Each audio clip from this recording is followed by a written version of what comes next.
का जो हमारा टॉपिक है वो आपने देख लिया होगा। क्या है, कौन बताएगा?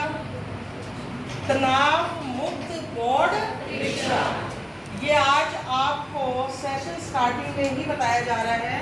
उसके बाद तो आपको टाइम टू टाइम टीचर्स भी बताते रहते हैं। जब आपके बोर्ड एग्जाम आते हैं तभी आपको उससे पहले अवेयर करवाया जाता है कि आपने कैसे बोर्ड परीक्षा की तैयारी करनी है। अभी हमारे सेट एग्जाम शुरू होंगे।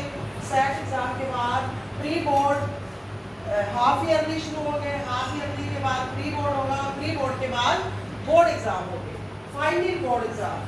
तो उसकी तैयारी हमें पहले से ही करके चलनी पड़ेगी। तो जिन बच्चों की रीडियर थी और जिनको अब चांस मिल रहा है अभी पेपर देने का, भी दे के भी आए हैं, वो बच्चे भी ध्यान से सुने। और जो बच्चे इस सेशन में, जो सेशन स्टार्ट हुआ है, नए बच्चे बैठे हैं, बोर्ड क्लासेस के भी, नॉन बोर्ड क्लासेस के भी, आपने परीक्षा की तैयारी कैसे करनी है, जो टिप्स मैं बताऊंगी उसको ध्यान से सुनना है।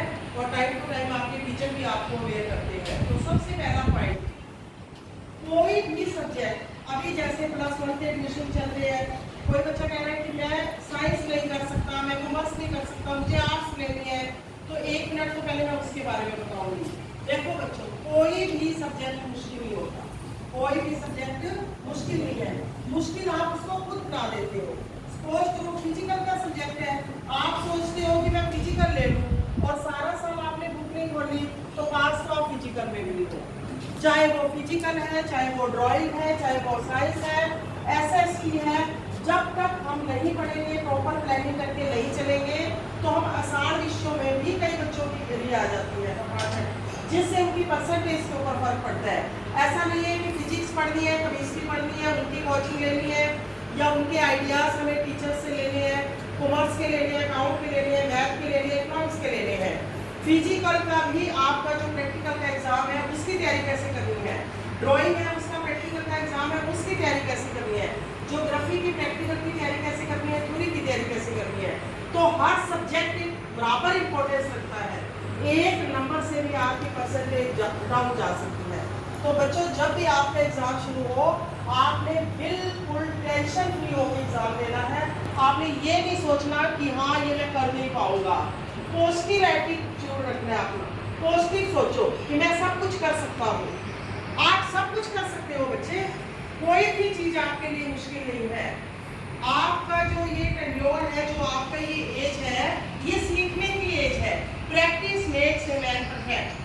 जब आप किसी चीज की प्रैक्टिस करते हो बार बार, उसी चीज के आप मास्टर बन जाते हो। Practice makes a man perfect. आपने बोर्ड एग्जाम में एक तो तैयारी कैसे करनी है, सबसे पहले इंपॉर्टेंट क्वेश्चन के आप नोट बनाइए, ताकि फाइनल एग्जाम में आप उनको उठाओ, आपको कहीं से ढूंढने की जरूरत ना पड़े। जब आप नोट्स बनाओगे, आप रिटर्न तक करोगे, तो एक तो आपकी हैंडराइटिंग में इम्प्रूव होगा, और दूसरा आप उस क्वेश्चन को बार जब लिख रहे हो, पढ़ रहे हो, तो वो आप भूल ही नहीं पाओगे। रट्टा कभी ना लगाओ। कई क्वेश्चन ऐसे होते हैं, जैसे मेरा सब्जेक्ट कॉमर्स और अकाउंट रहा है, तो हम क्या करते हैं, एक क्वेश्चन है, जैसे फॉर एग्जाम्पल प्रबंध की विशेषताएं। प्रबंध की विशेषताएं अब 10 है, 12 है, 14 है, रट्टा लगाएंगे, पूरा क्वेश्चन भूल जाएंगे। हेडलाइन देखो क्या है, हेडलाइन प्रबंध कला और विज्ञान है, हमने उसको पढ़ दिया। अब ये कैसे है, उसकी हम उसको पढ़ेंगे, पढ़ के समझेंगे। जब आप इजी लैंग्वेज में किसी चीज को लिखते हो, आप कभी आपके टीचर एग्जामिनर जो है वो नंबर काट ही नहीं सकता।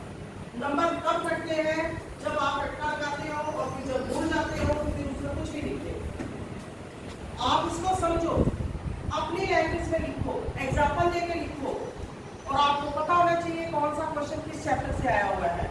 कई बार ऐसा होता है आपको क्वेश्चन याद नहीं है, लेकिन ये पता है कि ये इस चैप्टर से दिया हुआ है। आप उस चैप्टर के बारे में, उससे रिलेटेड कुछ भी लिखिए, लेकिन अपना जो है सोचने का तरीका पॉजिटिव रखिए कि हाँ मैं कर सकता हूँ, मैं लिख सकता हूँ। दिक्कत तब आती है जब आप खाली शीट छोड़ के आते हो, और खाली तो छोड़ना जो है, इसका मतलब आपने सारा साल तैयारी नहीं की है। अभी आपके सेट एग्जाम है, आपने उसकी तैयारी कैसे करनी है। एक नंबर के क्वेश्चन 20 मार्क्स के हैं, तो 20 नंबर लेने कोई मुश्किल नहीं है। ऐसा नहीं है कि अभी तो मैं तैयारी नहीं करूँ, पूरा अगले बार इकट्ठे कर लूंगा तैयारी, ऐसा नहीं सोचना। अभी 2 चैप्टर आने हैं, 2 चैप्टर याद करो, उसको लिखो। बहुत टाइम है, 2:30 बजे छुट्टी हो जाती है आपकी, उसके बाद शाम तक आप पियो, खाना खाओ, रात को पढ़ो, सुबह जल्दी उठने की आदत डालो। सुबह का पढ़ा हुआ आप कभी भी नहीं भूल सकते। तो बेटा एक अपना एटीट्यूड जो है वो पॉजिटिव रखो, सुबह फ्रेश माइंड टाइम से क्लास में आओ, ताकि सारा दिन फ्रेश रहे, डिसिप्लिन में रहो। आप जो भी टीचर आपको बता रहा है उसको ध्यान से सुनो, क्लास मिस नहीं करनी। और बोर्ड की तैयारी कैसे करनी है, पहले इंपॉर्टेंट क्वेश्चन के नोट्स बनाने हैं, बार बार उनको लिख के देखना है। मैथ है, अकाउंट है, या और भी ज्योग्राफी के प्रैक्टिकल है, जो भी प्रैक्टिकल सब्जेक्ट है, हिस्ट्री है, फिजिक्स है, उनके जो एक टीचर ने क्वेश्चन करा दिया तो 5 उसके साथ के आप एग्जाम्पल करके देखो, पीछे से करके देखो, ताकि जो है आपको वो याद रहे। तो एक बिल्कुल भी घबराना नहीं है, चाहे वो हमारे बोर्ड की एग्ज़ाम है या सेट एग्ज़ाम है या प्री बोर्ड है। और ये नहीं सोचना कि अगर अब मैं पेपर नहीं दूंगा, अब मैं नहीं पढ़ूंगा, अगली बार इकट्ठा पढ़ दूंगा, कि इकट्ठा पढ़ने वाली बात नहीं सोचेंगे आपने। डेली की डेली तैयारी करो, डेली जो टीचर कहते हैं उनके नोट्स बनाओ, रिटन प्रैक्टिस करो, घबराना नहीं है। फिर जब दिमाग में डर होता है, कोई भी बच्चा जो है, हम कई बार कहते हैं ये बच्चा एवरेज है, ये बच्चा कम है, कोई भी कम नहीं है। जो कम है वो कौन से क्वेश्चन याद करके और कौन से क्वेश्चन जो है अटेम्प्ट करके आगे निकल सकता है।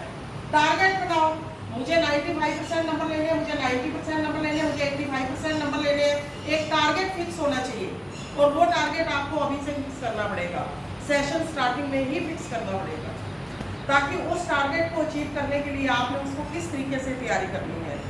तो क्लियर हो रहा है बच्चों? तो ये चीज़ें आपने ध्यान में रखनी है, बिल्कुल घबराना नहीं है, ठीक है।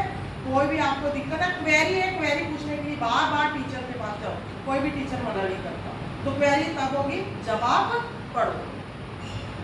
तो बहुत अच्छे बच्चों, thank you so much, have a good day.